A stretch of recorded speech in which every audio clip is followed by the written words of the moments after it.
वैद्युत द्विध्रुव electric dipole क्या होता है, कल समझाए थे। समान परिमाण माने 10 कूलाम और 10 कूलाम, किंतु विपरीत प्रकृति के दो आवेश, माने अगर हम दाहिने हाथ में 10 कूलाम का आवेश ले लें और बाएं हाथ में भी 10 कूलाम का आवेश ले लें, लेकिन एक प्लस वाला ले और एक माइनस वाला, और दोनों आवेश को बहुत नजदीक रख दें, समान परिमाण किंतु विपरीत प्रकृति के दो आवेश यदि अल्प दूरी पर स्थित होते हैं तो यही समायोजन, यही प्रबंध वैद्युत द्विध्रुव इलेक्ट्रिक डाइपोल कहलाता है। कल की क्लास में आपको समझाए थे बेटा, इलेक्ट्रिक डाइपोल वैद्युत द्विध्रुव, वैद्युत माने आवेश, द्वि माने दो, ध्रुव माने किनारे, माने दो आवेशी किनारों का प्रबंध, या एक ऐसी आकृति जिसके किनारे किनारे पर दो आवेश होते हो। तो दो आवेशी किनारों का प्रबंध या दो आवेशी किनारों से युक्त आकृति वैद्युत द्विध्रुव होती है। परिभाषा समझा दोगे, समान परिमाण किंतु विपरीत प्रकृति के दो आवेश यदि अल्प दूरी पर होते हैं तो यही संरचना, यही रचना वैद्युत द्विध्रुव कहलाती है। कल की क्लास में समझाए थे हम लोग कि वैद्युत द्विध्रुव के जो दोनों आवेश हैं उनको मिलाने वाली रेखा द्विध्रुव की अक्ष कहलाती है। माने पहला आवेश और ये दूसरा आवेश, दोनों को जोड़ने वाली रेखा द्विध्रुव की अक्ष कहलाती है। और एक चीज समझाए थे कि जो द्विध्रुव है उसकी अक्ष का जो मध्य बिंदु होता है उसे द्विध्रुव का केंद्र कहते हैं।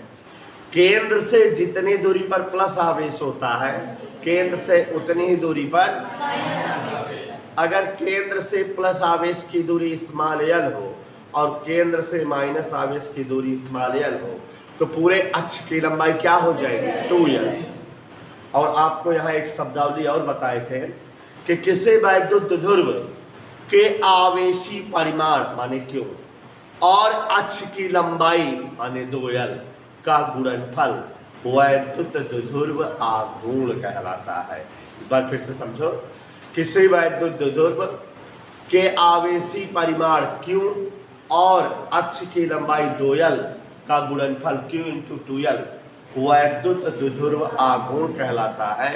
P से व्यक्त किया जाता है।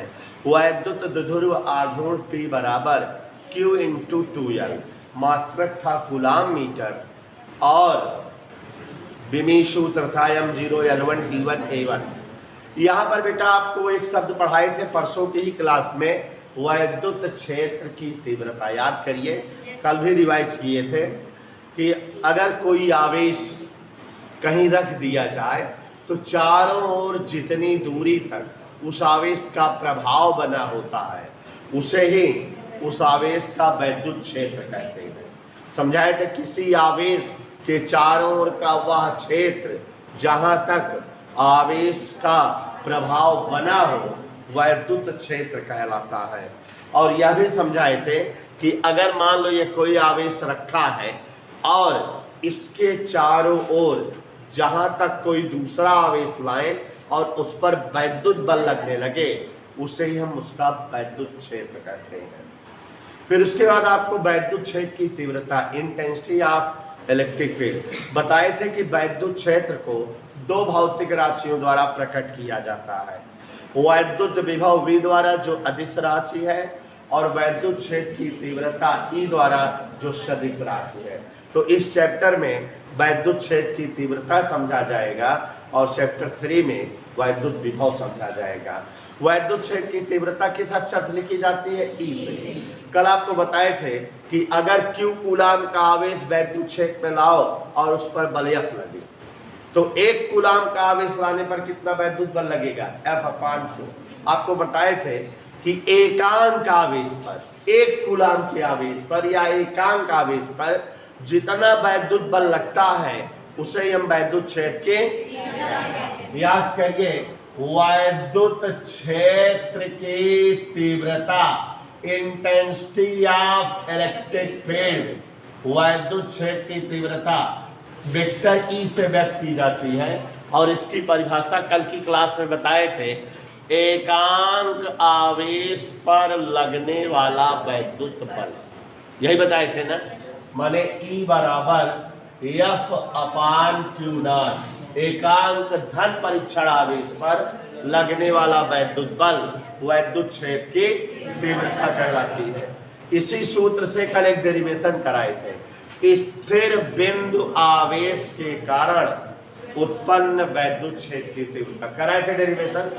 तो स्थिर बिंदु आवेश, कोई एक बिंदु साइज का आवेश है और उसको कहीं रख दिया जाए, तो हमने कल बताया था कि अगर क्यू कूलाम का आवेश स्थान O पर रखा हो, ये सब डेरिवेशन कल के थे, रख दिया जाए जिसके चारों ओर क्या बन जाएगा, और उसकी तीव्रता मान ले वेक्टर E है, और इस क्षेत्र में कोई धन परीक्षण आवेश प्लस क्यू नॉट लाते हैं तो उस पर क्या लगने लगता था, और वैद्युत बल F बराबर 1/4πε0 के क्यू क्यू नॉट अपान।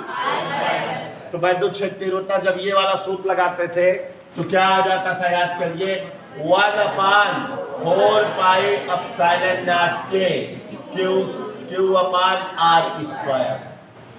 ये डेरिवेशन था स्थिर बिंदु आवेश के कारण, स्थिर बिंदु आवेश के कारण उत्पन्न वैद्युत क्षेत्र की तीव्रता। सुहाना कोई दिक्कत? ये डेरिवेशन कल कराए थे, आज नहीं बता रहे हैं, ध्यान से समझना। देखिए जरा आप सभी लोग याद रखिए हमेशा के लिए, कल हमने डेरिवेशन के बाद आपको समझाया था कि जीवन भर याद रखिए वैद्युत क्षेत्र की तीव्रता का। जो बच्चे नए आज से आए हैं वो इसको थोड़ा रख लेंगे, फिर कभी समय मिलेगा इस चैप्टर दोहराने का पीछे वाला तो क्लियर हो जाएगा। अभी यहाँ से आज से समझना शुरू करो। वैद्युत क्षेत्र की तीव्रता E बराबर एफ अपान क्यू नॉट। हमेशा याद रखिए कि इसी आवेश पर लगने वाले वैद्युत बल और धन परीक्षण आवेश का अनुपात वैद्युत क्षेत्र की तीव्रता कहलाती है। या सुस्मी, एकांक धन परीक्षण आवेश पर लगने वाला वैद्युत बल वैद्युत क्षेत्र की सत्यम कुरेशी। ये क्या है? ये है स्थिर बिंदु आवेश के कारण उत्पन्न वैद्युत क्षेत्र की तीव्रता का सूत्र, जिससे कल डेरिवेशन हुआ है। अब याद रखिए कि कहीं कोई आवेश स्थिर होगा और बिंदु साइज का होगा तो उसके कारण कितना तीव्रता बनेगी, 1/4πε0। इधर क्लियर? कल हमने हेडिंग डलवाया था वैद्युत द्विध्रुव के कारण उत्पन्न वैद्युत क्षेत्र की तीव्रता, और बच्चों बताए थे कि ये 6 नंबर का डेरिवेशन कंटिन्यूअस हर साल कभी अच्छी का कभी निरक्षी का पूछा जाता है। तो कल वाली हेडिंग महवेश के कहने पर फिर लिख दे रहा हूँ। देखिए जरा सभी लोग आज से यहीं से समझेंगे, वैद्युत द्विध्रुव के कारण उत्पन्न, कोई आवाज नहीं निकालेगा, वैद्युत क्षेत्र की तीव्रता। धीरे धीरे समझना है, मस्त। सुंदरम हेडिंग पढ़ो, क्या लिखा है? वैद्युत द्विध्रुव के कारण उत्पन्न वैद्युत क्षेत्र की। तो पहले वैद्युत द्विध्रुव बनाए। वैद्युत द्विध्रुव माने अभी बताए समान परिमाण किंतु विपरीत प्रकृति के दो आवेश यदि अल्प दूरी पर हो तो वही रचना क्या होती है? तो पहले आपके सामने वैद्युत द्विध्रुव बना रहे हैं। मान लेते हैं ये स्थान A है और इस स्थान पर -q कूलाम का एक आवेश रखा हुआ है। मतलब एक आवेश है बिंदु आवेश, q कूलाम का है, उसकी प्रकृति ऋणात्मक है, स्थान A पर रख दिए, कोई दिक्कत? इस आवेश के बहुत नजदीक एकदम पास में एक दूसरा आवेश इतने ही परिमाण का माने q कूलाम का, लेकिन वो प्लस प्रकृति का, स्थान B पर रख दिया गया। गौर से देखिए, चित्र समझ में आए इसलिए थोड़ा दूर दिखा रहे हैं, बाकी ये दोनों एकदम बगल बगल रखने चाहिए, ठीक है? लेकिन अगर बगल बगल रखेंगे तो चित्र क्लियर नहीं रहेगा। तो महवेश ये कितना आवेश है? -q coulomb. ये कितना आवेश है? दोनों कैसे हुए? समान परिमाण के हुए क्योंकि अब विपरीत प्रकृति के हुए, परस्पर पास पास रखे हैं, अल्प दूरी पर रखे, तो इसलिए रचना वैद्युत द्विध्रुव हुई कि नहीं? और दोनों आवेशों को मिलाने वाली रेखा ये AB द्विध्रुव की अक्ष होगी और इसका मध्य बिंदु द्विध्रुव का केंद्र से प्लस वाला आवेश L दूरी पर होता है, याद रखिएगा, और केंद्र से माइनस वाला आवेश भी L दूरी पर होता है। ये वैद्युत द्विध्रुव प्रभाकर दिख रहा है, कोई वैद्युत द्विध्रुव है और ये वैद्युत द्विध्रुव माइनस Q और प्लस Q आवेशों से मिलकर बना है, माइनस Q और प्लस Q आवेशों से मिलकर बना है। यहाँ पर इन दोनों आवेशों के बीच की दूरी L और यहाँ भी L है। तो ये चित्र का वर्णन अगर इतना करें, माना फिगर देखो, एक वैद्युत द्विध्रुव, चित्र देखो, AB आवेशों माइनस Q व प्लस Q से बना है। इतना ध्यान दिया, कोई दिक्कत? कोई एक जो है वैद्युत द्विध्रुव है, कौन कौन आवेश से मिलकर बना है? अक्ष AB की लंबाई चित्र देख के बताओ, या इधर या इधर। वैद्युत द्विध्रुव आघूर्ण क्या होगा? वैद्युत द्विध्रुव आघूर्ण परिभाषा बताए हैं, P बराबर आवेशी परिमाण गुणे अक्ष की लंबाई Q × 2L। यहाँ तक समझ में आया? अब हम फिर से लौटते हैं हेडिंग के पास। हेडिंग है वैद्युत द्विध्रुव के कारण उत्पन्न वैद्युत क्षेत्र की तीव्रता। इस चैप्टर में वैद्युत द्विध्रुव के कारण तीव्रता निकाली जाएगी, अगले चैप्टर में विभव निकाला जाएगा। तो वैद्युत द्विध्रुव तो आप जानते हो, समान परिमाण और विपरीत प्रकृति के दो आवेश यदि, तो यही रचना द्विध्रुव। तो एक आवेश ले लिए माइनस Q कूलम का, दूसरा का आवेश ले लिए, माने समान परिमाण और विपरीत प्रकृति के हैं, दोनों को बहुत पास पास यहाँ और यहाँ रखना चाहिए, लेकिन चित्र अच्छा नहीं लगेगा इसलिए थोड़ा दूर बना के दिखा रहे हैं। और दोनों के बीच की लंबाई कितना है? 2L। तो आवेश गुणे अक्ष की लंबाई द्विध्रुव आघूर्ण हो गया। अब सुंदरम देखो जरा, इस वैद्युत द्विध्रुव में कई आवेश है? 2। ये वाला आवेश है और ये वाला आवेश है। तो ये आवेश भी तीव्रता बनाएगा, क्योंकि स्थिर बिंदु के कारण तीव्रता बनती है। तो ये आवेश भी तीव्रता बनाएगा और दोनों आवेश अलग अलग तीव्रता बनाएंगे कि नहीं? दोनों तीव्रताएं, चूंकि तीव्रता वेक्टर राशि है, को वेक्टर विधि से जोड़ दो तो इस द्विध्रुव के कारण परिणामी तीव्रता हो जाएगी कि नहीं? तो माने इस हेडिंग को समझाएंगे कैसे? किसी वैद्युत द्विध्रुव जो बना हुआ है के दोनों आवेशों के कारण उत्पन्न तीव्रताओं का वेक्टर योग वैद्युत द्विध्रुव के कारण उत्पन्न परिणामी तीव्रता होती। कल लिखाए भी थे कि किसी वैद्युत द्विध्रुव के प्रत्येक आवेशों के कारण उत्पन्न वैद्युत क्षेत्र की तीव्रताओं का सदिश योग वैद्युत क्षेत्र की तीव्रता होती है। और कई स्थितियों में बताए थे निकाला जाएगा? 3। अक्षीय स्थिति में, निरक्षीय में और बच्चों मोस्टली अक्षीय और निरक्षीय का एग्जाम में पूछता है, तो हम पहले अक्षीय स्थिति का निकाल कर दिखाने जा रहे हैं। अपने अपने आराध्य देवों को मन में नमन कर लीजिए, क्योंकि आज से चैप्टर का वो टॉपिक शुरू हो रहा है जो बोर्ड एग्जाम में जरूर आता है। तो वैद्युत द्विध्रुव के कारण वैद्युत क्षेत्र की तीव्रता निकालने जा रहे हैं, लेकिन कौन सी स्थिति में? अच्छी स्थिति क्या है? जो वैद्युत द्विध्रुव की अक्ष है उस दिशा में जो भी बिंदु होते हैं वह अच्छी स्थिति के बिंदु होते हैं। माने ये जो वैद्युत द्विध्रुव है इस पर, इसके अक्ष की दिशा में कहीं कोई बिंदु चाहे इधर बना दे और चाहे इस अक्ष की दिशा में कहीं कोई बिंदु इधर बना दे। ये बिंदु कौन से बिंदु होंगे? अच्छे स्थिति बिंदु। और इन बिंदुओं पर तीव्रता हम निकालेंगे। तो मान ले रहे हैं कि द्विध्रुव के अक्ष की दिशा में कहीं कोई बिंदु M है या P है, कछु मान ले, ठीक है? तो द्विध्रुव के अक्ष की दिशा में कहीं कोई बिंदु क्या मान ले रहे हैं? यहाँ। तो मान ले रहे हैं द्विध्रुव के अक्ष की दिशा में कोई बिंदु M है यहाँ, और ये केंद्र से मान ले रहे हैं R दूरी पर है। केंद्र से कितनी दूरी पर है? माने O से M तक क्या है? R। और इसी बिंदु पर हमें तीव्रता पता करनी है। ठीक है, प्लस क्यू आवेश भी यहाँ तीव्रता बना रहा है, माइनस क्यू आवेश भी यहाँ तीव्रता बना रहा है। माइनस क्यू आवेश के कारण मान लेते हैं तीव्रता वेक्टर E1 इस साइड, अब प्लस क्यू आवेश के कारण तीव्रता वेक्टर E2। जान लीजिए प्लस आवेश हमेशा बिंदु की ओर तीव्रता बनाता है और माइनस आवेश उल्टा दिशा में। चित्र देखिए जरा, द्विध्रुव में क्या आवेश है, माइनस क्यू और प्लस क्यू और माइनस क्यू के कारण यहाँ पर तीव्रता अलग अलग वेक्टर E1 और वेक्टर E2 है।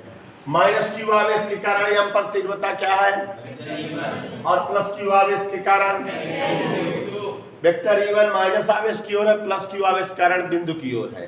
ठीक, अब एक चीज और देखो चित्र में, ये जो प्लस क्यू आवेश है इसकी अगर m से दूरी निकाले, m से दूरी देखो, यहां से दूरी कितना दिखाई दे रही है, और यही तरह छिपा लो तो यही बचेगा कि नहीं, माने r माइनस l।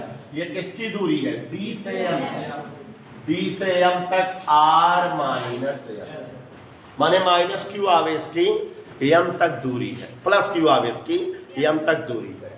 और अगर माइनस क्यू आवेश की m तक दूरी निकाले, यहां से यहां तक, चित्र देखो, यहां से अगर आपको O से m तक r है, यही तरफ बढ़ जा रही है r प्लस l, माने हम यहां लिख दें कि A से m तक r प्लस l है। चित्र का वर्णन समझो जरा, वैद्युत द्विध्रुव का नाम बोलो AB, A पर कौन सा आवेश रखा है, B पर कौन सा आवेश, द्विध्रुव की लंबाई कितना है, द्विध्रुव के केंद्र O से कितने दूरी पर बिंदु M है, यहीं पर तीव्रता निकालनी है। प्लस क्यू आवेश की m तक दूरी क्या है, और माइनस क्यू आवेश की m तक दूरी, चित्र समझ में आ रहा है। तो यहाँ लिख दे वैद्युत द्विध्रुव, ध्यान से देखना, AB के केंद्र से r दूरी पर अक्षीय स्थिति में स्थित बिंदु M पर वैद्युत क्षेत्र की तीव्रता प्राप्त करनी है। ये चीज लिख दिए, कोई दिक्कत, क्या लिख दिए जरा बताओ, कि वैद्युत द्विध्रुव जो है उसके केंद्र से r दूरी पर कहीं कोई बिंदु क्या है M, और वहीं पर तीव्रता। अब आप समझ रहे हो कि माइनस क्यू आवेश यहाँ पर तीव्रता कितना बना रहा है, वेक्टर E1, और प्लस क्यू आवेश कितना तीव्रता बना रहा है, दोनों को अलग अलग निकाले और कौन सी विधि से जोड़ दें, वेक्टर विधि से, तो कुल तीव्रता आ जाएगी कि नहीं। और ये दोनों आवेश तीव्रता बनाएंगे तो ये वाला सूत्र से तीव्रता निकालेंगे हम, याद है। तो देखो जरा, माइनस क्यू व प्लस क्यू आवेशों के कारण M पर तीव्रताएं क्या क्या है, वेक्टर E1 व वेक्टर E2, इन्हें अलग अलग निकालेंगे। तो पहले कौन तीव्रता निकाले, E1 निकाले, और फिर E2, और कौन से विधि से जोड़ दें, चले। तो देखो जरा, माइनस क्यू आवेश के कारण M पर उत्पन्न तीव्रता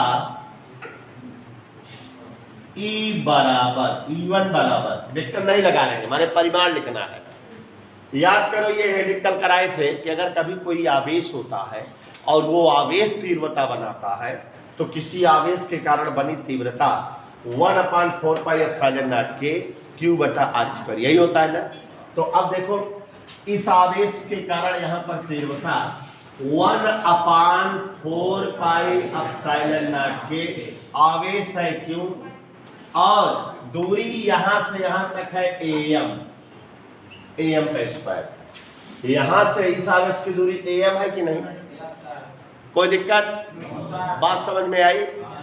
एम का मान रख दे बेटा। एम का मान चित्र में देखो क्या है, R minus L, R plus L. चलिए E1 बराबर 1/4πε0 के Q/R प्लस यल। इधर क्लियर? बात समझ में आ रही है? R प्लस एल का होल स्क्वायर लिख दिए, कोई असुविधा तो नहीं है? नहीं बोल देना, कोई दिक्कत नहीं है। ऐसे ही कौन से आवेश के कारण तीव्रता निकाले? प्लस क्यू आवेश के कारण। देखते रहना। इसी प्रकार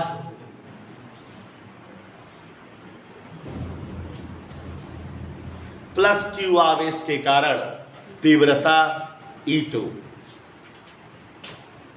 प्लस क्यू आवेश के कारण तीव्रता E2 बराबर क्या फार्मूला होगा? 1/4πε0 के Q/। अब की बार दूरी क्या है? समझ आया? अभी तक तो चित्र था, ये आवेश अलग तीव्रता बनाया, ये वाला आवेश अलग तीव्रता बनाया, दोनों तीव्रताओं को निकाल लिए। देखो E1 इधर है, E2 उधर है, दोनों विपरीत वेक्टर है कि नहीं? पक्का? क्योंकि वेक्टर E1 व वेक्टर E2 परस्पर विपरीत है, विपरीत दिशा में है कि नहीं? और आपको 11th याद आए कि जब दो वेक्टर एक ही दिशा में होते हैं तो उनका परिणामी जुड़ जाता है, लेकिन जब विपरीत दिशा में होते हैं तो परिणामी घट जाता है। तो E1 और E2 का परिणामी निकालेंगे तो घट जाएगा, बड़े वाले में से छोटा वाला कम हो जाएगा। किसमें से कौन कम हो जाएगा? इधर क्लियर? तो इसलिए परिणामी तीव्रता, गौर से देखिएगा, वेक्टर E बराबर बड़े वाले में से छोटा वाला घटाएंगे। E1 का मान ये है और E2 का मान ये है। चित्र में दिखाई दे रहा है कौन बड़ा है? हाँ, जिसका हर कम हो वही बड़ा होगा। अगर हम 10 को 2 से भाग देंगे तो 5 आएगा, 1 से भाग देंगे तो 10 आएगा। तो इसका मतलब जो छोटा हर हो वही बड़ा होगा। तो यहाँ तो R प्लस एल है, लेकिन वहाँ R माइनस है, तो वो हर छोटा माने वो बड़ा है। तो मतलब E2 माइनस E1 ये वेक्टर में हुआ। अब इसकी वैल्यूज रख दें और कैलकुलेशन करें। तो यहाँ E बराबर E2 का वैल्यू 1/4πε0 के Q/R minus L whole square, 1/4πε0 के Q/R प्लस एल। मजा आई बराबर? कछु कामन है? लेने का मन मैथ लगेगी। देवेश मन लगा समझो, हंसो नहीं। 1/4πε0 के Q का मन। जो बच्चे के बच्चों ब्रेकेट में हमसे पूछते रहना, 1/R minus L, 1/R plus L. 6 number का डेरिवेशन है भाइयों। 1/4πε0 के Q भिन्न का घटाना है, लघुत्तम ले।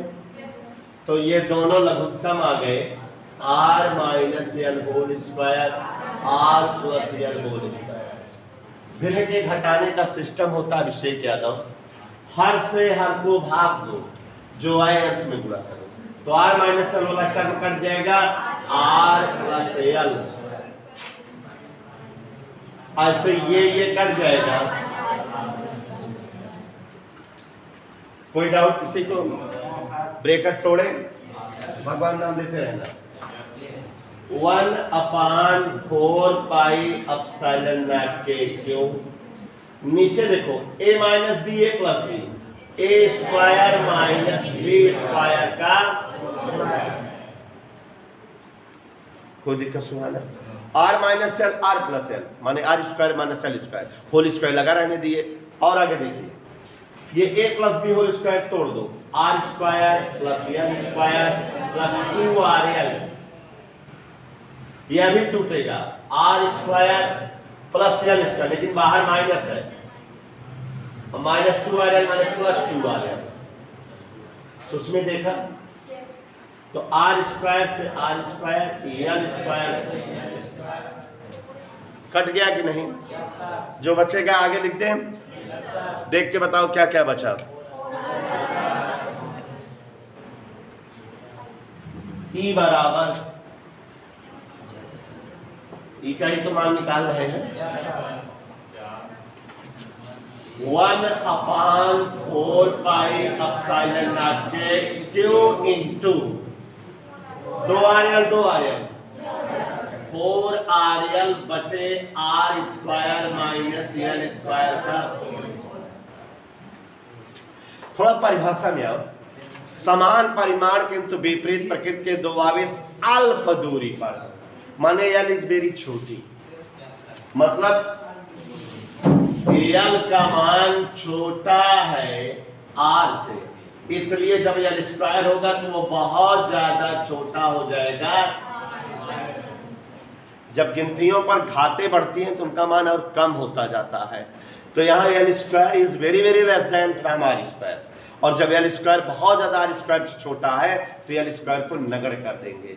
जहाँ आर स्क्वायर एल स्क्वायर है वहाँ केवल आर स्क्वायर लिखेंगे, एल स्क्वायर को बहुत छोटा मान करके नगण्य कर देंगे, जहाँ लिख दे रहे हैं। इसलिए R square minus L square nearly equal to R square, वो बगल वाला चिन्ह नियरली इक्वल है, माने R square minus L square को लगभग क्या लिख दिए। अब आगे देखो जरा, थोड़ा सा मैथ है, इम्प्लाइज ई बराबर 1/4πε0 के क्यू इंटू, ऊपर क्या है 4rl को लिख सकते हैं 2l इंटू 2r, कौन दिक्कत, 2 दूनी 4rl हो जाएगी ना, 2l इंटू 2r, 2 दूनी 4rl, क्यों कर रहे हैं अभी समझ जाओगे। नीचे R square minus L square को क्या लिखते हैं आर स्क्वायर, बाहर घात दो, और आगे देखो 1/4πε0 के क्यू इंटू 2l क्या होता है पी, और ये वाला 2 यहाँ लिख दिए, आर के नीचे क्या घात है आर की 4 हो जाएगी, और ऊपर से एक घात कटेगी, क्या घात हो जाएगी। और ये बच्चों अच्छी स्थिति में वैद्युत क्षेत्र की तीव्रता का डेरिवेशन आ गया, यहाँ ध्यान दो, Q इंटू 2l को क्या लिख दिए P, और ये R से R की घात कर जाएगी, जो 2 बचा था पहले लिख दिए, इधर क्लियर।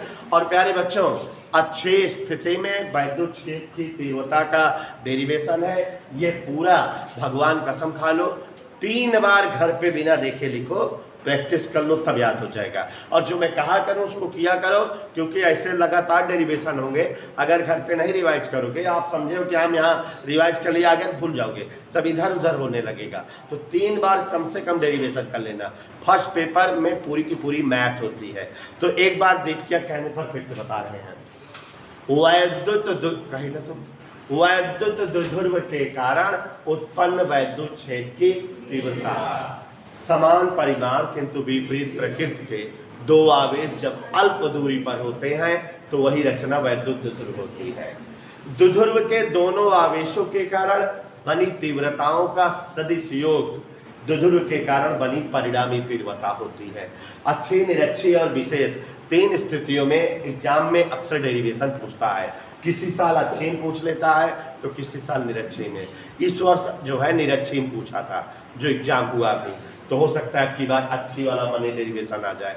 5.5 नंबर से ज़्यादा का डेरिवेशन आता है, लॉन्ग क्वेश्चन है, रट्टा मार लो अभी से, सुस्मी फुर्जी उर्जी बना कर रख लो। तो अब देखो जरा, वैद्युत द्विध्रुव के कारण उत्पन्न वैद्युत क्षेत्र की तीव्रता का डेरिवेशन करना है, तो कुल समझा रहे हैं। और बेटा इतने डेरिवेशन है कि पक्का आधा वाला पहले में याद है तो आधा दूसरे में, यह बिना कसम खाए ले जा घरे वाले पे, क्योंकि एक डेरिवेशन घरे 3 दा लगाऊ, 3 दा काफी लगाए क्या हो जाए जो बची जाती। तो यहाँ पर देखो, मान लिए स्थान ए पर एक आवेश क्या रखा है, चित्र देखो, और स्थान बी पर कोई आवेश, दोनों आवेश मिलकर क्या बना रहे हैं, वैद्युत द्विध्रुव। जिसकी केंद्र O है और O से B वाले पर आवेश L और A वाले पर आवेश L दूरी पर है, माने पूरे अक्ष की लंबाई क्या है? तो वैद्युत द्विध्रुव आघूर्ण P बराबर Q इंटू। अब इस द्विध्रुव के अक्ष की दिशा में कहीं कोई बिंदु होगा तो वह अच्छी स्थिति का बिंदु होगा।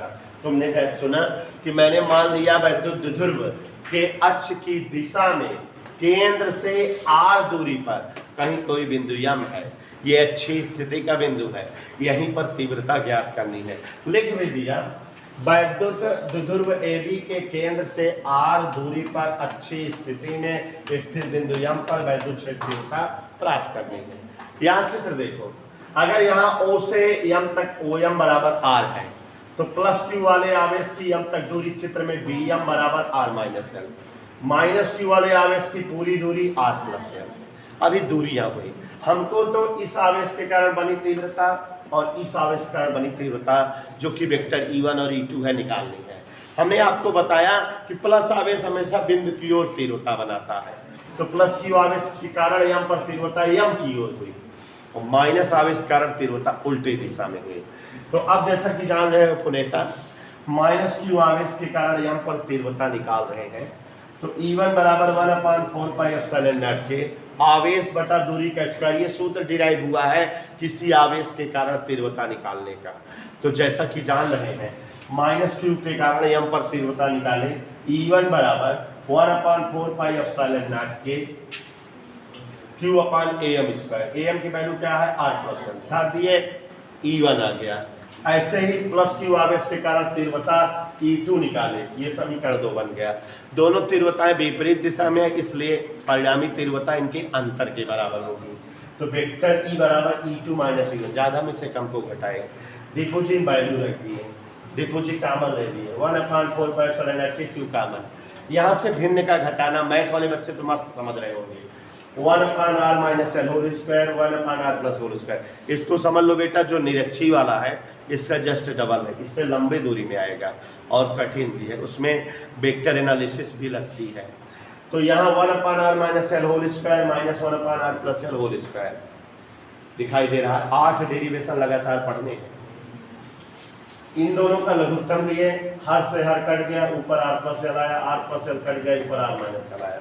सुहाना समझ में आया? तुम तो जानकार थी पहले। r plus L whole square क्या होता है? a square plus b square plus 2ab। r minus L whole square r square plus L square minus 2r। बहरे माइनस आज सबके चिन्ह बदल के लिखिए। r स्क्वायर और L स्क्वायर कटिंग, क्या बचेंगे? 2rl और 2rl, 4rl। Q into 4rl, नीचे r square minus L square का होल स्क्वायर। आपको बताएं कि L एक छोटी राशि है तो L स्क्वायर और छोटी हो जाएगी, तो जहां r square minus L square लिखा है वहां देखो जी केवल क्या लिख देंगे, मैं लिख r स्क्वायर। तो यहाँ r square minus L square लगभग r स्क्वायर होगा। तो ऊपर Q इंटू 4rl को 2l इंटू 2r लिख दिए, एक लाइन 60 किए, और नीचे r square minus L square को r स्क्वायर किए, घाते 4 हो जाएगी नीचे कि नहीं, और ऊपर एक r है तो कट जाएगा, तो r की क्या घात बचेगी? ऊपर ये वाला 2 बचा, Q इंटू 2l क्या होता है? बगल में क्या लिख देना, चूंकि Q इंटू 2l बराबर 3। और बच्चों ये अच्छी स्थिति में वैद्युत क्षेत्र की तीव्रता का व्यंजक